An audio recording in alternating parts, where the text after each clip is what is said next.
ఇవాళ టాపిక్‌ని అస్సలు మిస్ అవ్వకండి. ఎందుకంటే ఇది చాలా చిన్న పని. కానీ దీన్ని మనలో చాలామంది నెగ్లెక్ట్ చేస్తూ ఉంటారు. చాలామందయితే అసలు పట్టించుకోరు. సాలరీ వచ్చిందా? పీఎఫ్ అమౌంట్ కట్ అయిందా? అని మాత్రమే ఆలోచిస్తూ ఉంటారు. ఈ నామినేషన్ ఫైల్ చేశామా లేదా అన్న ఆలోచన ఆళ్ళకుండదు.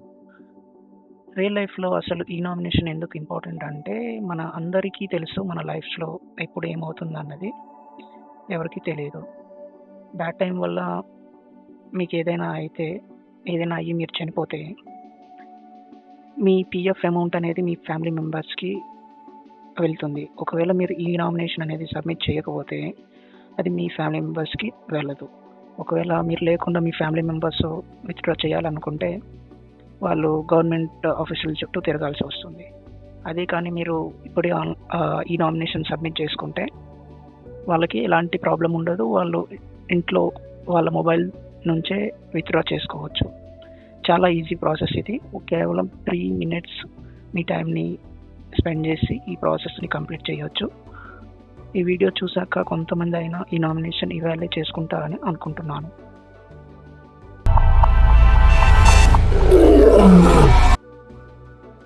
ముందుగా మీరు ఏదైనా ఒక బ్రౌజర్ ఓపెన్ చేసుకోండి. ఓపెన్ చేసుకున్నాక ఈపీఎఫ్ఓ అని సెర్చ్ చేయండి.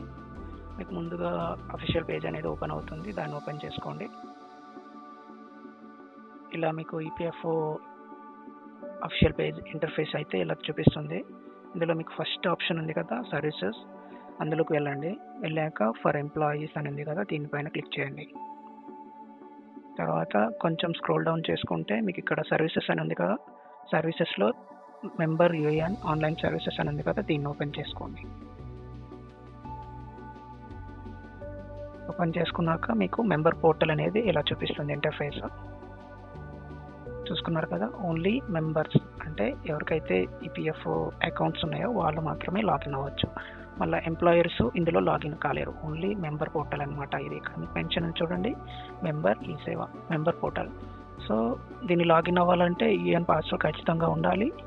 ఒకవేళ మీకు యూఏఎన్ పాస్వర్డ్ లేదనుకుంటే మీరు యాక్టివేట్ యూఏఎన్ చేసి డీటెయిల్స్ సబ్మిట్ చేసి యాక్టివేట్ చేసుకోండి. వన్స్ మీరు ఈపీఎఫ్ఓ మెంబర్ పోర్టల్కి లాగిన్ అయ్యాక మీకు ఇలాంటి ఒక అలర్ట్ చూపిస్తుంది. ఇఫ్ ఇన్ కేస్ మీరు ఈపీఎఫ్ఓ ఈ నామినేషన్కి సబ్మిట్ చేయకపోతే మాత్రమే ఈ అలర్ట్ చూపిస్తుంది. ఒకవేళ మీరు చేసి ఉంటే మాత్రం ఈ అలర్ట్ అనేది చూపించదు. అందులో మేనేజ్లో ఈ నామినేషన్ అనేది ఉంటుంది. దానిపైన క్లిక్ చేస్తే మీకు ఇలాంటి పేజ్ అనేది ఓపెన్ అవుతుంది. ఇక్కడ నామినేషన్ అంటే 2 సబ్మిట్ చేయాలి. ఒకటి ఈపీఎఫ్ ఈ నామినేషన్ అండ్ రెండవది ఈపీఎస్ ఈ నామినేషన్. మొదటిగా ఈపీఎస్ ఈ నామినేషన్ ఫామ్ అయితే ఇలా ఉంటుంది. First Aadhaar number, name, date of birth, gender, relation and address and photo కూడా అప్లోడ్ చేయాల్సి ఉంటుంది. వన్స్ అప్డేట్ చేశాక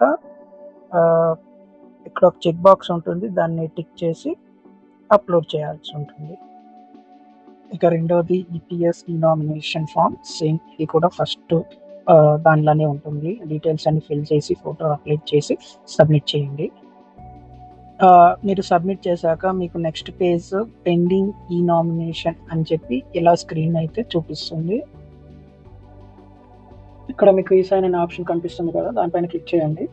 మీరు క్లిక్ చేసిన తర్వాత నెక్స్ట్ పేజ్లో మీకు ఆధార్ అథెంటికేషన్ అడుగుతుంది. మీకు ఒక ఓటీపీ సెండ్ చేస్తుంది.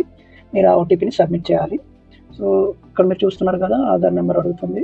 So once Aadhaar number submit చేయగానే సెండ్ ఓటీపీ పైన క్లిక్ చేయండి. తర్వాత మీకు ఓటీపీ వస్తుంది. తర్వాత ఓటీపీ ఎంటర్ చేసి వెరిఫై ఓటీపీ చేయండి. మీకు తర్వాత స్క్రీన్లో పీడిఎఫ్ సైన్ సక్సెస్ఫుల్లీ అని వస్తుంది. మీరు ఇక్కడ చూస్తున్నారు కదా. సో ఇదేంటంటే మీ ఈ సైన్ పీడిఎఫ్ అనేది అప్లోడ్ అయ్యింది. సో తర్వాత మీరు జస్ట్ క్లిక్ ఆన్ హోమ్ అని కొడితే మీకు హోమ్ స్క్రీన్ వస్తుంది. ఇక్కడ మీరు క్లియర్గా స్టేటస్ చూసుకోవచ్చు. ఈ నామినేషన్ సక్సెస్ఫుల్లీ కంప్లీటెడ్ అన్నట్టు గ్రీన్ కలర్లో చూపిస్తుంది.